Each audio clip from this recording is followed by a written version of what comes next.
The following program is produced by the Tech Talk Radio Network. This is Alice Cooper, the original Technotard, and you're listening to Tech Talk Radio. Welcome to another episode of Tech Talk Radio. I'm Andy Taylor. I'm Sean DeWeird. Got a lot of comments on last week's show because we talked about password managers.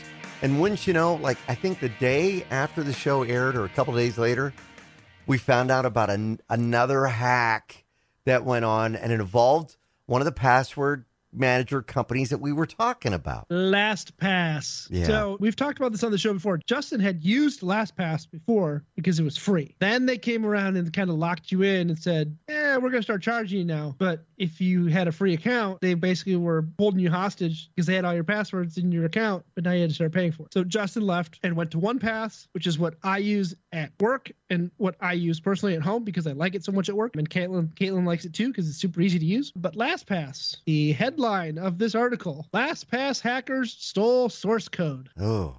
Password management giant LastPass has revealed details of a security incident earlier this month in which proprietary information was stolen by threat actors. Their quote, "We never store or have knowledge of your master password," the firm said in an FAQ. "We utilize an industry standard zero-knowledge architecture that ensures LastPass can never know or gain access to our customer's master password," which is that multi-word phrase thing that Justin was talking about last week. But the hackers got access to their source code, which, the source code is the foundation of a software. It's how the software is built. Right. So that you could, in a perfect scenario, reverse engineer the software to do things that it wasn't supposed to do or allow you to manipulate things in certain ways to potentially get access to that stuff. This isn't the first time it's happened to LastPass either. So back in 2015, they managed to access LastPass account, email addresses, and password reminders. It sucks when you rely so heavily on the internet for everything and nobody can remember every password for every site you go on. Right. And nobody's perfect, but all it takes is one mistake from one employee to have a major threat crisis. PC Magazine had an article this week knowing that people were frustrated when they went to this paid model because they were using it for free. There's other free ones out there, Google Passwords, which obviously I ran into the problem with when I lost all my passwords. Then you've got the Apple keychain. If you got an Apple device, you've got other ways that you can store your passwords on there. And I mentioned I want to go to OnePass. I want to do what, basically what you and Justin have been doing. My big question is, how long is that migration going to take me to do? Is it a matter of just re-entry? I'm thinking, okay, so I go to a website that maybe I go to and it has a password, whether it be Marriott or whatever. And every password, no matter what you're doing, should never be the same on any site. Like if you have a password that is still pretty good and it's on one site, you should not use that same password on another site. That's just smart password management for yourself. But if I wanted to go, and so I just go to all the websites that I do, recreate a password, and then add it to my OnePass. Is it that easy? You have to build logins and stuff in OnePass. So they make a browser widget, and the app works really great, and you can integrate it into Chrome. So Chrome will pull passwords from your OnePass. You're gonna have to go in and as you go along, every website you go to, you're going to have to enter it. It's data entry at this point, right? Yeah. Took me a while to get all of ours in there. And because Caitlin and I we were not good about it, right? Yeah. We both had our own separate Google Doc secured by a password. It had all our passwords in it. Yeah. Those are gone now. All it would take is for one person to have that password to the Google Sheet. Now they can get into everything, which was not smart at all. And let's face it, there are programs out there. I own a program from a company called Elcomsoft, which is used for data recovery and can be used for password recovery as well. And I've used it many times when I've needed to get into a Windows machine where the admin password was forgotten, and it's as simple, and they've made the software even better. It's as simple as booting up with a program that's on a CD or a flash drive, and it will search and find that password for you. And so easy. When it's like 12 letters, even numbers, you'd be surprised at how fast it could deliver what the password is to get into it. And it can also work on documents like Google Docs or Excel spreadsheets. I think you guys put the fear of God into me back when I first started the show, and we were talking about password management and stuff. And then we started using OnePass at work, and I really liked it. And I saw how easy it was to use, and I showed it to Caitlin, and she's like, yeah, let's get our passwords out of these Google Docs. Yeah, it's a smart thing. I mean, and you know, I'm saying this because I know how many, you know who you are, right? If you're listening to this, you know who you are if you store all your passwords in a Google Doc. Or you store them in a little book written down. It's by your computer. In your desk. Yeah, that's by the computer. Which is right Gloria by the used computer, to put them on a Rolodex. Which you use to log in. And not saying that the older generation is bad about that, but the older generation is bad about that. Yeah. Right? Caitlin's parents were atrocious with that. We have migrated their passwords that we share, that they share with us for power of attorney reasons and things like that. We have those in OnePass. Right. So if they ever call and say, hey, I got locked out of my Google, all right, let me open OnePass, and then I can share. So with OnePass, you can share a link within OnePass. Oh, now that's phenomenal. You mentioned that last week, and I didn't quite understand how that worked. So your parents, maybe they suddenly forget what great password or challenge question they had. This can help them bypass that. Yeah, so as long as so we do this a lot at work, right? So if one of my coworkers needs to log into one of our engineering computers and they don't normally have access to it or they don't know the password, I can go to OnePass and share the login information with them. And as long as they have access to that same vault and have the right permissions, then they can view the password within OnePass and have access to that as well. So it works out really well. I mean, they could go in and find it themselves probably because they would have it, but for ease, I can just link it to you and then you can see it.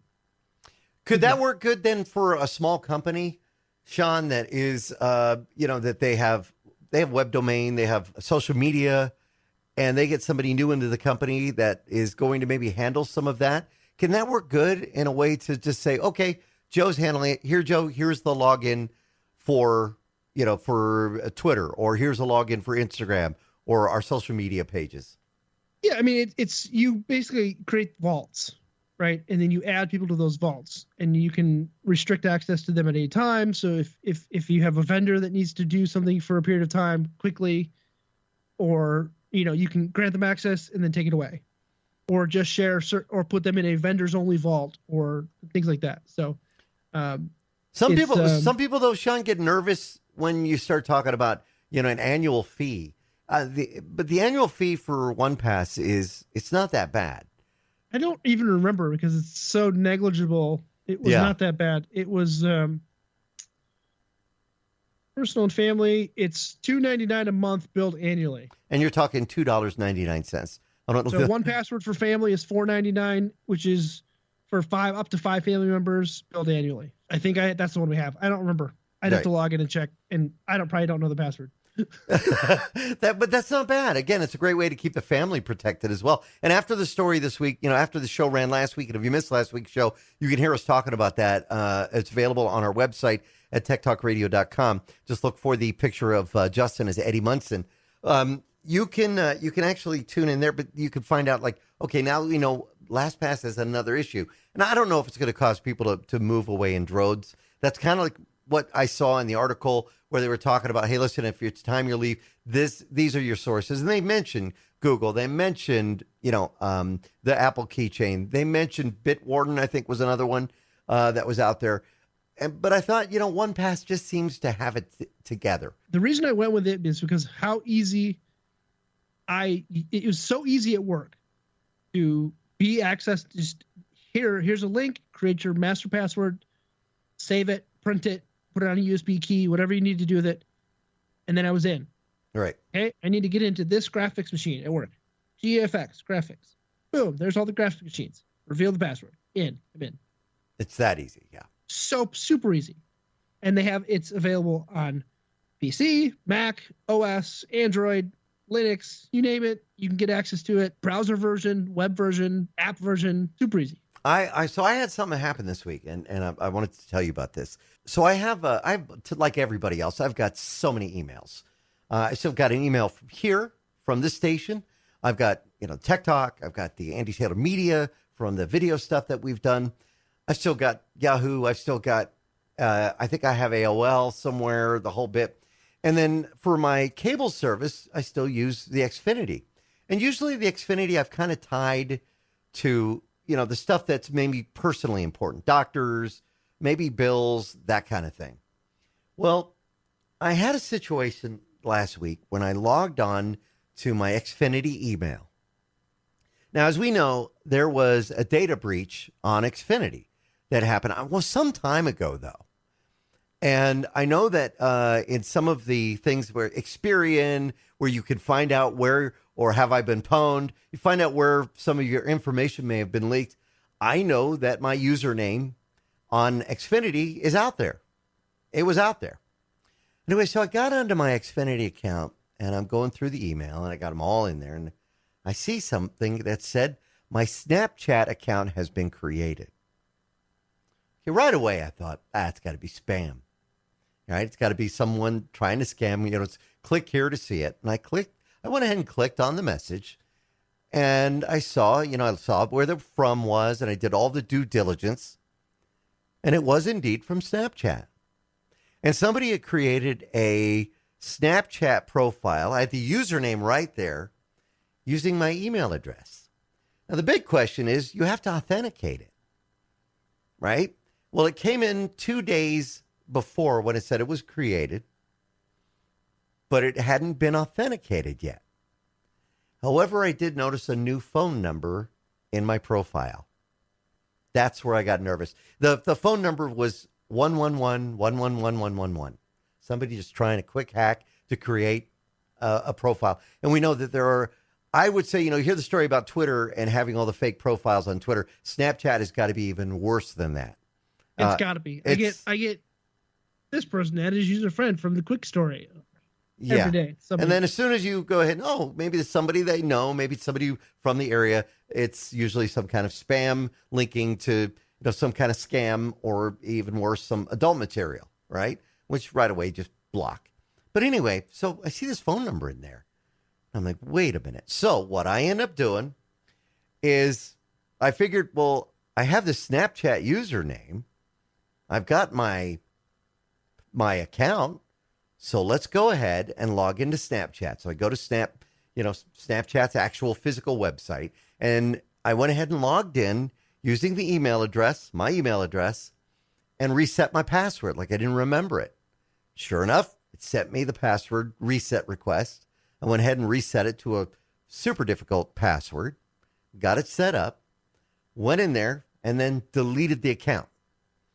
And then I sent a note to Snapchat saying, please do not associate this email with Snap. Of course, I've not heard back from Snapchat.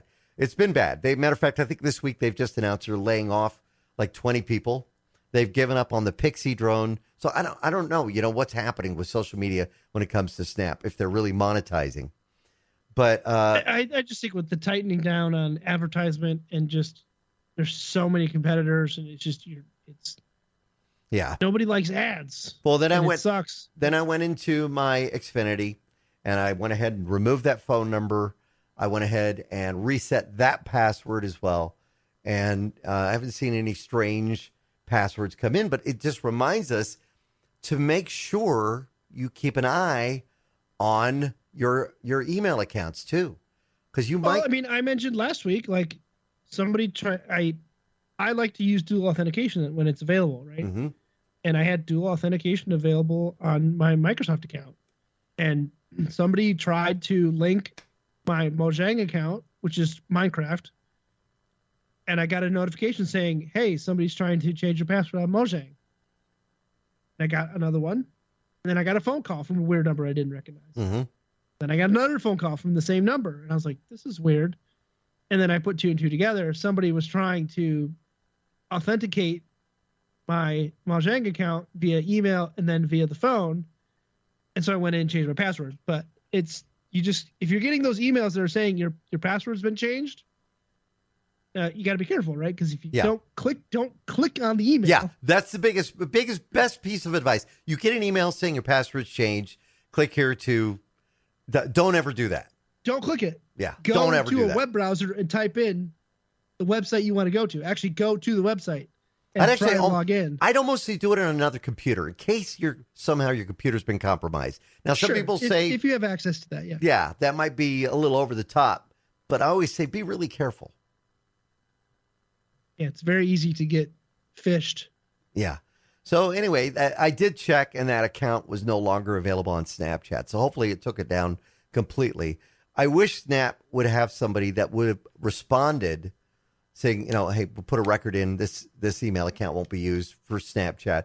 And this is the scary thing is Snap is now going to the desktop with Snapchat Plus, which means there could be greater instances of this kind of thing going on. And you might not even notice if you don't check your email often.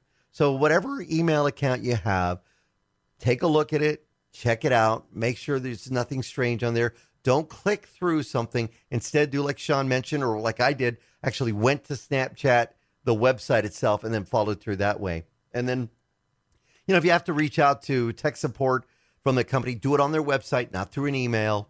And, you might save yourself a lot of headache. And I don't know why they were doing it, but obviously, having access to, if they had access to my Xfinity account at some point, and, I got a hack somehow, that could be dangerous because, yes, change my service, access my, my modem, the whole bit. So you mentioned Yahoo. Yeah. In there. Yeah. And so you still have a Yahoo? Yeah. Do I have a Yahoo? Yeah, you probably do. I know I do. And it's using like one of my original, no capitals, no. I just went and checked it. Oh no. So I'm gonna be changing that. Really? Did you see any weirdness going on there?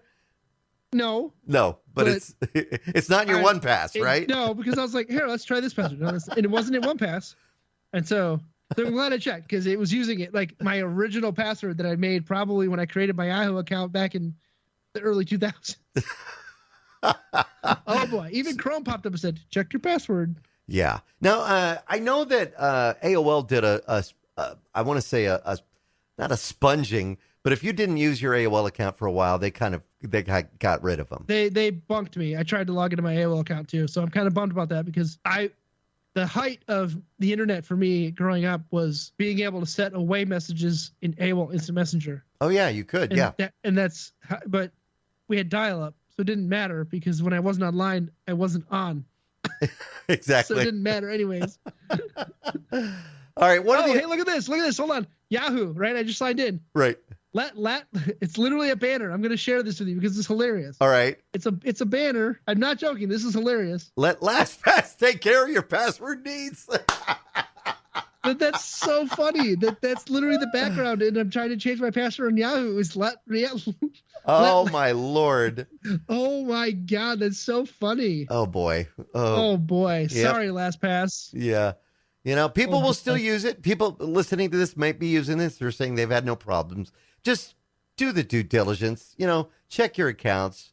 You see anything like strange? I said, they didn't get your encrypted passwords right.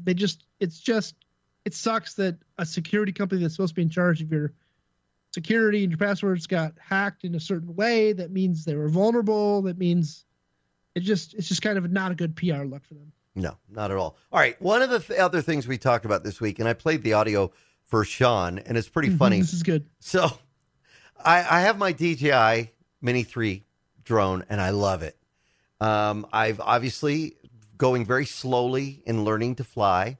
I'm doing the basic steps: hover, land, hover, move forward. And what did I tell you when you first got your drone? It's not if, it's when you crash. And of course, I had my first crash on my second flight.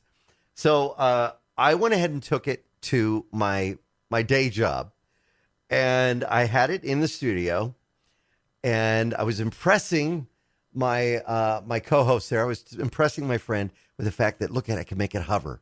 And so it was hovering. She even took a picture of it. And why I was not rolling video, I don't know. Well, it was sitting there and hovering nicely. You could hear it. And then my headphone cord hit the upward movement to make it go up. And what did it do? It went up right to the ceiling. It started bouncing on the ceiling. And to hear her start screaming, to hear me going, uh-oh. And then, boom, the thing shot to the ground and hit the cabinet, just missing her by inches. And I remember all I could say was, well, that's my first drone crash. Yeah, so a lot of people don't realize, right? So when you have those blades spinning, right, there's two blades that are spinning, so the air is going down. Yeah. And there's two blades that are spinning going up. So if you put it close enough to where it's got to move all that air around, and it can't move the air, it's going to create a suction and pull straight up to the ceiling. And that's what it did. And on some drones, you can actually get them stuck because they just suction themselves up there. And if they're trying to hover, they're trying to struggle to go down, but they can't because they're trying to go up. They get freaked out, and that's probably what happened. Yours just started bouncing, and then it just gave up and crashed. Yeah. So the key is don't fly them indoors, probably. Yeah. Don't try not to. Yeah. More often than not, don't fly them indoors. I do believe I said that when I got my drone stuff certifications to the FAA, the guy at the airport who went through all my training stuff said, "Don't do anything stupid, and you'll be fine." And that's exactly the words. Don't do anything stupid. Trying to fly in a small space in a studio with cables and wires and another person, maybe not the best idea, but guess what? You learned a lesson. Yeah, I did. And I said, okay, I'm not doing that again. I have crashed several. What was your first crash? Do you remember? I do. And actually it was Labor Day weekend. This past weekend of the show, 2013. And which drone and what happened? The Phantom 2 Vision Plus. So those are big. Yeah, the real big Phantom 2 Vision Plus. It's got the 3-axis gimbal on the bottom. It was the predecessor, and I was flying it for my uncles and stuff. And because of the tree cover where we were, like, it was not getting all the satellites locked. So I wasn't hovering perfectly in place and just flying it up. And it kind of just drifted and caught a couple leaves on a tree branch and went straight down to the ground. Oh, man. And it came down at such an angle that it broke the leg, and then it hit the camera, and the camera it shot the camera off. Oh, man. And launched the camera probably 10 yards down the road. Just pieces. That had to hurt. I had it for a week. Well, I decided to take it out today before the show, and we got a little breeze going on, and I was used to the 3 times that I've operated it, it's been relatively still. And I've been used to it getting it up in the air to hover and just sitting there. I get it up in the air to hover and suddenly it's flying backwards. I'm like, whoa, that was the wind. It was good enough to keep it going backwards. So, I don't know. What is the best functions to learn to use on a brand new drone for somebody? Isn't it basically just hovering and maybe turning left and right? Because I don't want to. There's kind of a guide, right? I think earlier versions of the DJI kind of had like a guide, like a learn to fly guide. So it's hovering, right? It's going up and down, flying back and forth in a square. So if you could essentially draw a square of the drone, go left, go back, go right, go forward, go right. You can do squares. Then make your way into figure eights. Oh, there you go. And then do traveling figure eights where you're actually following the figure eight by keeping the camera pointed forward the whole time and actually turning and flying and pointing the camera around the figure eight. So doing a figure eight where you're flying forward all the time, because in my experience, the biggest confusion is when you're flying towards you with the camera pointing towards you, and then left becomes right and right becomes left. Yes, that's a big adjustment. So knowing that's where you have to kind of learn that. So flying backwards is the same way, right?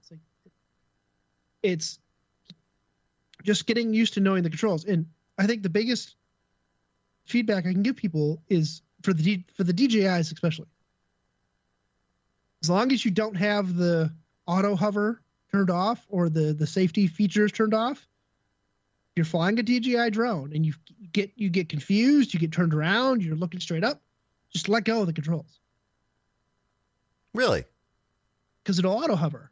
Ah, got it. Even if you're traveling forward, as soon as you let go, it'll say, "Oh, I'm no longer inputting forward motion." It'll level itself out and stop. Right. And then it'll auto hover. And then you could have you could return it to home. Then you can reorient, get comfortable. Now, obviously, that doesn't work with every RC aircraft, right? So you just gotta, you gotta practice. Yeah, that's what I'm trying to do slowly. Go to an open space and practice and be patient, right? Because you're not gonna be able to go out and, fly over Mount Everest like DJI did in a video that I shared on my LinkedIn. Oh, that was amazing. And which was amazing, by the way. They took a team of DJI. I mean, I'm sure they had the fanciest of DJI drones and all stuff, but they flew over Mount Everest, the highest point on the face of the planet, and they took a drone and flew around and got aerials. It's amazing. So yeah, you just got to practice. But all right, we got to take a break, Sean. But when we come back, DJI has announced something new.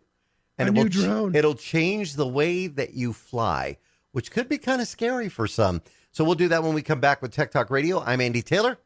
I'm Sean DeWeird. Make sure you find us on TechtalkRadio.com. And if you're an Apple user, make sure you hit up the Apple Podcast. We've got a link there on our website. And leave us a review. We'd love that to hear what you think about the show. And now, back to Tech Talk Radio. So we've been talking about drones. As everybody knows I love drones. Yes. I've used them for a long time. I'm loving it too. You just bought your Mavic 3? 3, yeah. The Mini. Mavic 3. Actually, the Mini Mavic 3. Mini. Yeah. And they keep coming out with them, right? Now they've just announced, or well, actually, you can buy it already. So, the DJI Avata, Avata. And why is this different than, say, the Mini or the Mavic or any of the other drones they've put out over the years? It's all in the controls, isn't it? It's all, well, it's a couple things, right? So it's got they call it intuitive motion control. You get this, instead of a RC controller, you can get a little, basically a joystick looking thing. You can point forward, point back, lift, tilt, twist. Kind of like a Wii, like the Nintendo Wii? Kind of like a Wii or a VR headset controller. But you can also get, it links up with their the FPV goggles. Okay.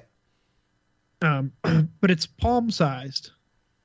So it's not very big. It's only, if I look at the specs. The drone itself is really the size of your palm? The size, I'm going to pull up the size here. It is 180 millimeters by 180 millimeters by 80 millimeters tall. Wow. Not very big. No, that's not. And it weighs 410 grams. Right. So it's not super heavy. What's the flight time on it? Did they reference that at all? Flight time on it, I'm sure it's upwards of 25 minutes or so, but that's all relative based on wind and distance and so now, weight. So how this would work is with the Avata, you would actually wear goggles. Basically think of VR glasses, and your view is what the camera sees on the drone. Yeah. So FPV is first person view. Right. Meaning you are looking at what the drone is seeing on their camera. And this says, that's the goggles. It says the goggles will last up to 2 hours on a charge. So we're talking about DJI and how the company has put together a new drone called the Avata. Sean, I'm wondering, what are the different configurations? Because that's one of the things we find about DJI is when they put out a drone, they usually offer a couple of different configurations you could purchase it in, and that will basically help you depending on what level of expertise you have on a drone. So what are the different settings or configurations for this one? So you can get it with the RC controller as well. So you can get it with like the controller that you got, but you can get it with just the immersive controls, and you can get it without the goggles. So they kind of got it priced out, so it's super small, super compact. It's super easy to fly. It's fun. But the thing is, okay, so it's going to be a different experience. If you're flying FPV, say you're doing it for that, you got to realize that you're going to be flying through the air is what you're going to feel like wearing these goggles. And you're going to be looking and seeing. Now, I don't know, it's not going to be like a hat where you're, in a helicopter where you can turn to your left or turn to your right and the cannons are going to be moving with you or anything like that. But you would basically be feeling like you're giving that flight through the air. That has to be pretty exhilarating. Now, if I remember correctly, Sean, I think when you first joined the show a few years ago, and knowing that you were somebody that was playing around with, drones and getting into that technology, it was, first it was like drones, then it was, 3D printing, and now it's been amateur radio and other things. But back then, you actually had taken that to the next level by actually creating your own FPV drone that you were doing that. What did you end up doing to make this work? I built a flight test. Flight test is a group of guys who created a website. Now it's this huge deal. They do an air show over here. They made a build your own FPV mini drone. Okay. Micro quadcopter called the Gremlin. And each guy kind of made their own and kind of tweaked it different ways. I bought the kit, put it together, flew it. It was a lot of fun. I'll have to go back and look at the website, see if I can find the video, but it was a lot of fun to build, and I had the goggles, and it was terrifying. Because it felt like flying was hard because with that drone there was no GPS stabilizing, right? So my inputs were what the drone was doing, so it was very difficult to fly. But I got the hang of it after a little while. Now they say that one thing you've got to be really careful for is if you are flying this like in a park, you don't want to do FPV if you don't have somebody with you, because people. Oh yeah, if you're flying FPV, you have to have a pilot and pilot assistant or a. Somebody to make sure you're not going to walk into a road, or because people forget when they're wearing goggles that becomes their reality. And we saw the same thing with other devices where they're playing a game wearing goggles in their home and they're knocking over TVs. You really got to have somebody with you to make sure you're in a safe area to work in. Yeah, and it's a big enough area. There's a great subreddit called VR to ER. Oh no, really? Where it's pictures and videos of people smashing stuff when they're in VR or hitting their hands on the TVs or breaking TVs or stuff. It's pretty comical. Now, any word on what the cost is on the Avata? I know that they've just announced it, and I believe it's available, right? I think you can order it. There are 3 purchase options. The DJI Avata No RC. Okay. Does not include a remote control or goggles. Compatible with the motion controller. $629. And the goggles, those are what's kind of surprising. Yeah, so if you already have the goggles from buying like the Mavic or one of the other ones, the DJI FPV, they actually made an FPV version of a Mavic. You don't have to buy the goggles again. They're compatible with those goggles. Then they have what they call the DJI Avata FlySmart combo, which is the DJI FPV goggles and the motion controller. So that's $1,168 according to their website. Wow. Then they have the DJI Avata Pro View, which includes the DJI Goggles 2, which there's 2 different versions of the goggles. There's the DJI FPV goggles, then there's the DJI Goggles 2, which are new, meaning you control it by looking up, looking down, tilting your head left and right. All right. That is $1,388, which includes the DJI Goggles 2, the motion controllers, and they say it provides an immersive sensory experience. $1,388 for the goggles, the motion controller, with the immersive flight controls. Now, if you want to get a look at this, if you go to DJI.com, that's their website. You'll be able to find that there and get an idea on that. Earlier on the show, Sean, we were talking about scams and people trying to hack into your stuff. And some of those scams, they're online. And sometimes they'll make their way onto a big website because they seem like such a great deal, and it might not be the case. There was a listing on Walmart's website that apparently a lot of people scratching their heads thinking, how is this possible? And I don't know who fell for it, but it was, I guess, was it on Walmart.com? It was listed on Walmart, but it was also listed on AliExpress. A guy found it. It was like 30 terabytes. 30 terabytes. For $1 per terabyte. Right. That's incredible. And you bought it, and then you open it up, and it's 2 512 meg flash drives with a firmware that misreported its size, meaning you plug it in, it says, 30 terabytes. There you go. But it's only 1 gig. It looks like a normal SSD, but then it's just 2 small capacity micro SD cards hot glued to a USB 2.0 compatible board. So be careful on some of the stuff you're buying. But that's the thing. If it made it onto Walmart, people tend to trust a big box store like that, Walmart, or any other where you might see, and they might go for it. So I don't know how it slipped through, but yeah, just be careful what you're buying. It's, I bought a 2 terabyte flash drive one time for $30 or $40. It was garbage. It was a scam. Did you end up getting anything? I got it. It didn't work. It got really hot. It was garbage. So cheap storage is never cheap. Well, it's always cheap. Yeah. But it's never good. So Yeah, I know. You got to be careful when you're buying storage. Exactly. All right, listen, we're going to take another quick break. We come back. We got more tech to talk about for you. That's all standing by on Tech Talk Radio. I'm Andy Taylor. I'm Sean DeWeird. And as a reminder, well, you can hit up the website at techtalkradio.com and listen to not only this week's show, but also previous shows. It's very easy to do right there.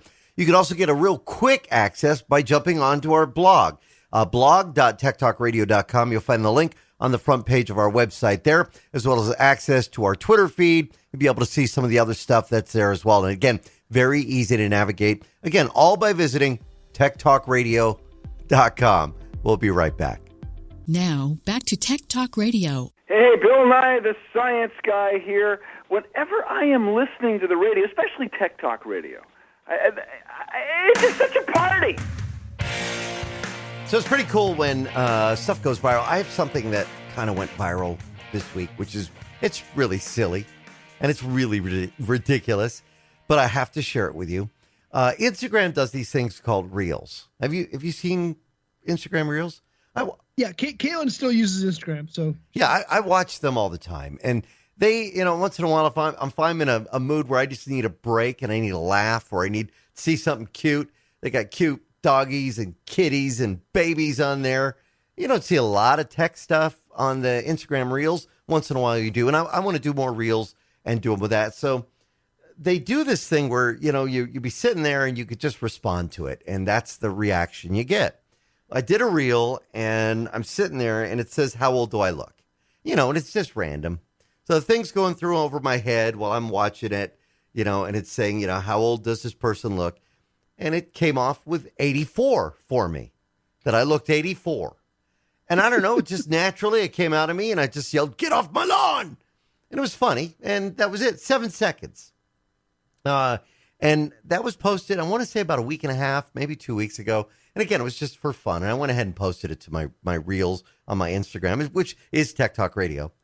And right now it's sitting right about 71,000 views, which is get off my lawn. Yeah, just because I was the old guy with the big eyebrows that said, "Get off my lawn." And it's kind of fun. And it's fun when that happens because then people are liking this. It's bringing some joy to them. They're laughing, and it's real quick. You actually had something go viral on LinkedIn because I think it reached out to everybody who does the kind of work you do. So, yeah, so it started out as just Snapchat, right? So I took a Snapchat. I was doing laundry the other day, and you find stuff in the laundry all the time. Coins, money, wallets, whatever, you name it. Yeah. And flash drives. Let's not forget flash drives. Flash drives. I've done that before too. Chapstick that goes to the dryer. Everybody has it. Yeah. So anyways, at the bottom of the washer, I found a BNC barrel. So a BNC is short for barrel nut connector. It's a coaxial connector that's very common in the video broadcast industry. Right. And I have just shorts on right now, but if I had the pants I'd wear to work, there'd be one of these in there because it's just something I carry every day because you never know when I'm going to need it. And it's about the size of half a pinky. I mean, it's really not that big. It's maybe like a half an inch long. It's got female ends on each side.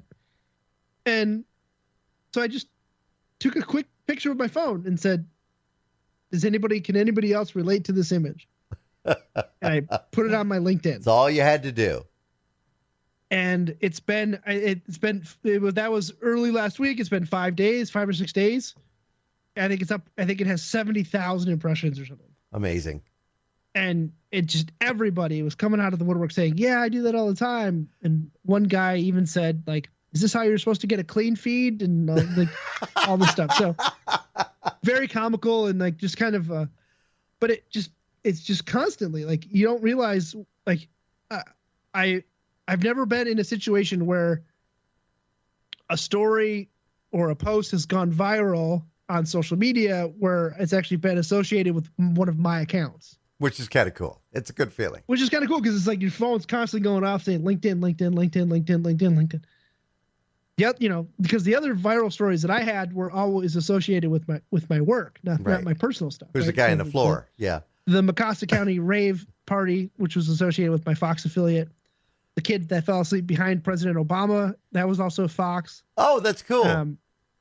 Yeah, so a couple of those stories, but this is the first one that's actually been my account, and it's just kind of cool. It's interesting. Like, it's the only social media I use besides Snapchat, so it's just weird. I will tell you something though, and we're talking about when you wash something. Again, the BNC connector. Others have done that as well, and I think a lot of us have probably left a flash drive in our pants. I mean, think about it. When you're in a work environment and you work amongst 3-4 different computers like we did here at KGVY, you take a flash drive and put it in the production computer, and then, I got to transfer that file. I'll take it to the front.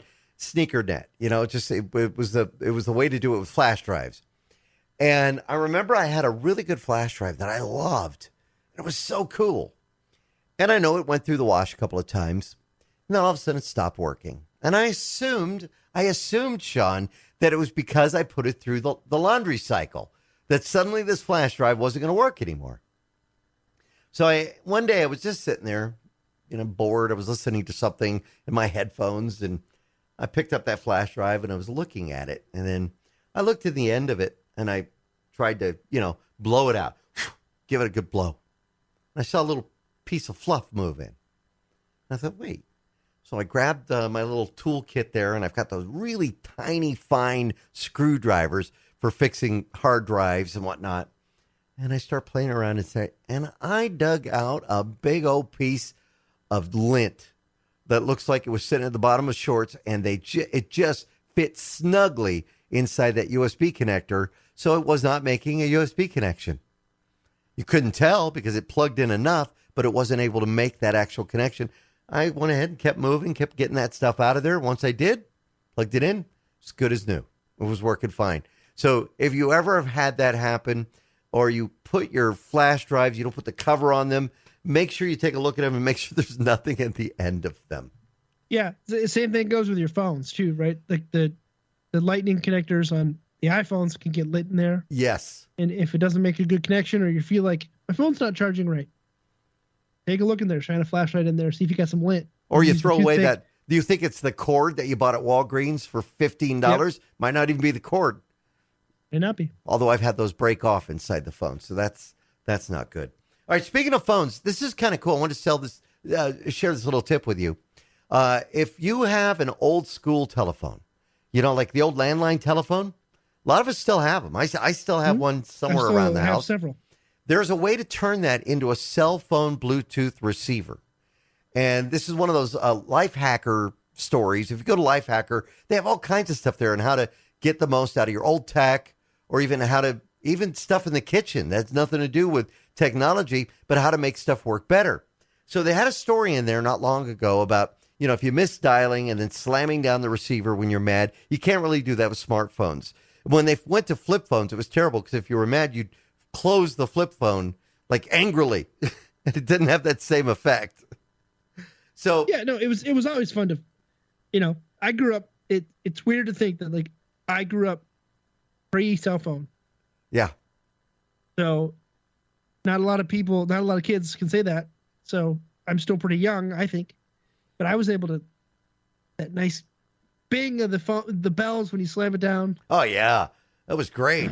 Now you could take an old phone. You're looking at your place. You're going, I've never knew what to do with these phones. Very few. Now I know landlines are still out there, and there might be a lot of us here in Green Valley that have landlines, but landlines kind of went away because most of us have a smartphone. Number one, it can be you could take a smartphone with you, and I've told the story about my mom, and the night that she had her stroke, she used to carry her phone with her. She had a life alert, and somebody told her, "Oh, you don't need it as long as you got a phone." Right? And which I think was bad advice. She went into the bathroom that night, and that's when she had a stroke and stayed there for 12 hours. If she would have had a smartphone and felt something was wrong, she may have been able to reach emergency services a little earlier, but the phone was there next to her bed. So having a smartphone with you and carrying it with you, or having a life alert, or you've seen Consumer Cellular has devices that you can wear, that's smart. But if you want to go old school and use your old phone, you can do it as a cell phone Bluetooth receiver. Now, if you go to lifehacker.com, they've got a jack that you can there's a jack you can buy that will go on that phone. So you plug it into the RJ11 slot, and it will instantly transform that old phone into an old phone that gets cell calls. So basically, it will connect via Bluetooth to your smartphone, which is not that hard to do. And then you get a phone ring. It'll ring on that old-fashioned phone with the ringer, the whole bit. Now, one of the companies that makes it is called Cell2Jack, and that's CELL2Jack, and it retails for about $30. And then they have the X-Link Bluetooth gateway, which I think might be a little more, about $90. But it's a good way to, if you just like to have those around the house. I remember we had ours in the wall, by the garage door. There was a phone right there. That's the phone. It had a super long cord. So, you could go sit on the couch across the other room and be on the phone. But if you want to just go old school with it, you could still do that and make life for that phone. Again, Cell2Jack. You can look them up on the web and maybe get a. It's crazy because you think about it, right? You said like the long cords, you can go lay on the couch and talk, right? It's like growing up in rural Michigan, right? Mm-hmm. It was crazy because I had friends that were just across the county line, right? And that was considered long distance because it crossed county lines. That was so ridiculous, right? So like my parents would get mad because I'd be on the phone at super late at night talking to my friends, and then we'd get a bill and it'd be some absurd amount of money because I called long distance and didn't even know. And it really wasn't that long a distance. No, it was like 10 miles. Yeah. So it's just crazy. But then it transitioned from long distance to out of network to then nights and weekends. Yep. To then unlimited, and now just you can call whoever you want. Yeah, I remember when so I lived in Palm Springs and Gloria lived in Coachella. Not that far. We're talking maybe a 30-minute drive within the same valley, but it was the same thing. You had to pay. It was a long-distance call unless you called at night. And it was just ridiculous. When they finally changed it, it got a lot better, but it's still, and I kind of think, the phone companies, that's what, it kind of hurt them in the long run. It got people to say, well, with my smartphone, I can call anywhere within this, and it's not, you still had, let's face it, when smartphones first came out, or cell phones, they weren't smartphones, but when cell phones first came out, you did have restrictions, and you did pay per minute. So obviously, yeah. Or you realize that at 5 o'clock, when everyone was getting off work and calling home, you couldn't get a cell phone call out. Exactly. You had the restrictions that way. So again, but something to think about if you want to bring life to that old phone, that is something you might want to try and do. It's kind of cool. I saw that tip on Lifehacker. Lifehacker.com is a great website. There was a story recently about streaming software. And this one, though, wasn't on Lifehacker, but it's for those that are listening that say, one day I want to do some streaming. And I want to do this, with content. Because everybody's a content creator. You're listening right now, you could be a content creator on your art that you do, a subject that you're passionate about. What is the best streaming software? Where can they find it? So there is a tech website that I follow called Epiphan, EPIPHAN.com. They're kind of a broadcast media network that does a lot of reviews and stuff like that. And they have a best streaming software for 2022. And it's very detailed, right? So if you're into streaming or you're interested in streaming, this will break it down individually by pros and cons, cost, you name it. So if you're interested in that, just epiphan.com, and it's right on their homepage. What was what was considered to be the top 3? So by no surprise to me is OBS, which stands for Open Broadcaster Software. It kind of was the forefront of the streaming world. It's open source. It was very, very well received early on for a variety of reasons. But it's free. That's the big kicker. Mm-hmm. It's the most popular streaming software in the world. It's used worldwide. It's free. It's super. You can customize it to do all sorts of stuff. It's what I use to do all my stuff, all my streaming. It does. You can do NDI. You can do RTMP. You can do SRT. You can do all sorts of stuff. What was number 2? Streamlabs. Now, Streamlabs. Oh, that's the Stream Deck, right? No, Streamlabs is separate from Stream Deck. Streamlabs they actually had a lawsuit. I think it was a lawsuit against them by OBS because they used to call it Streamlabs OBS. Oh, yeah, that's right. And they actually even rebranded it to look like OBS and do certain things like OBS because they wanted people to use that instead of OBS. So that's why she's called Streamlabs now. It's not called Streamlabs OBS. And is it a free source? Open source. Open source, okay. Yeah, so that's the problem, right? Is open source means you can take the source code and do whatever you want with it as long as you attribute the creators when you do it. But not to that extent where you're actually using it to But the top ones were OBS, Streamlabs, XSplit, which is another popular one. Yep. Lightstream, which is another popular one, but a little bit more confusing. Restream, I don't know if Restream, Restream is more for taking your stream and putting it to multiple platforms. Right. So I'm streaming to YouTube, but I also wanted to go to Facebook, Twitter. Exactly. Vimeo, all this stuff. StreamYard, which was kind of an up-and-comer. We've used that for a lot of over-the-top stuff, and our athletics department used that at work.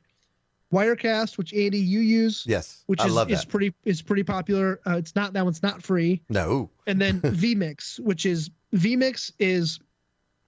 it's not free, but it is probably the number one most used in a broadcast setting. Really, vMix it's kind of become the if you're a good vMix operator, you can do remote shows and make good money doing just vMix shows. And if you have knowledge in using BitFocus Companion or Elgato Stream Decks and things like that, you can really cater vMix into a powerful broadcast tool. We will We will put a link from the FFN article available on our website. You can click through and check out some of these if you've been thinking about doing it. It's not that difficult. We're going to be doing it soon as well. We'll be back with more of Tech Talk Radio. I'm Andy Taylor.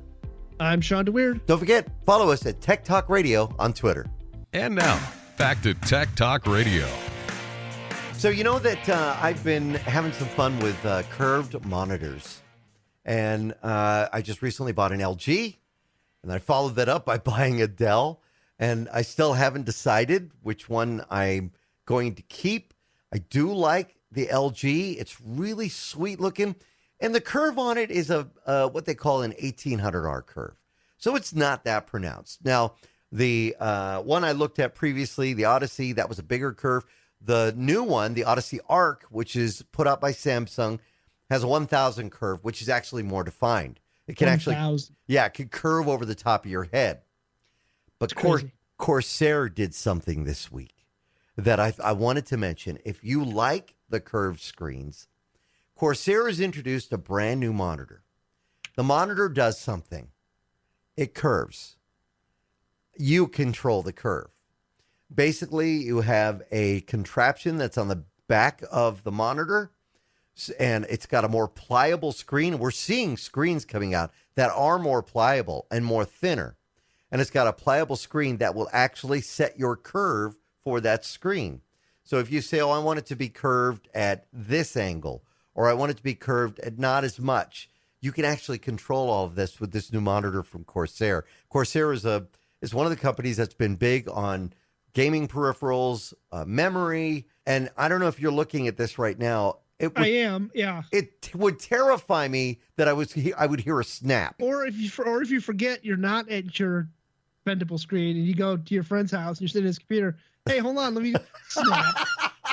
You bend their screen. Sorry. I think they would be angry at you. 45-inch Xenon. That's what I call them. Xenon Flex gaming monitor. And means you could set Holy cow. curve on it. It's got 240 refresh rate. You set the curve. It's got handles on you literally pop the handles out and curve it. Launching soon. There's no price yet. All right. So we have to keep our eyes out for it. If you want to see it in action, take a look at Corsair's for website. one, I think it's ugly. Yeah, it's not like, what you get with LG or with Samsung in their Odyssey monitors, but the ability to have your own curve, some people might like that. They like the 240 hertz, You know, that's going to be nice. But it's also 45-inch. It's a lot of- almost as big as my TV. That's a big desktop. Well, the one I had was a 49-inch, and that was a big desktop space. I kind of like the 35. I think that's a sweet spot for that. I don't know what 80R means. That means That's the just- curve you could go to, I think. So it can go from flat to 80R. Wow, that's a pretty big curve. You wrap it around your head. If you want to see it in action, take a look at Corsair.com. That's it for this week's Tech Talk Radio. If you have a question, feel free to call us. You can leave a message. We may even use it on the show at 520-777-9580 or drop us an email at techguys@techtalkradio.com. I'm Andy Taylor. I'm Sean DeWeird. Find out what camping gear I took with me camping this weekend. Oh, that's right. You're going to talk about that next week? I'll talk about that next week. Have a safe time camping. Don't get eaten by a bear.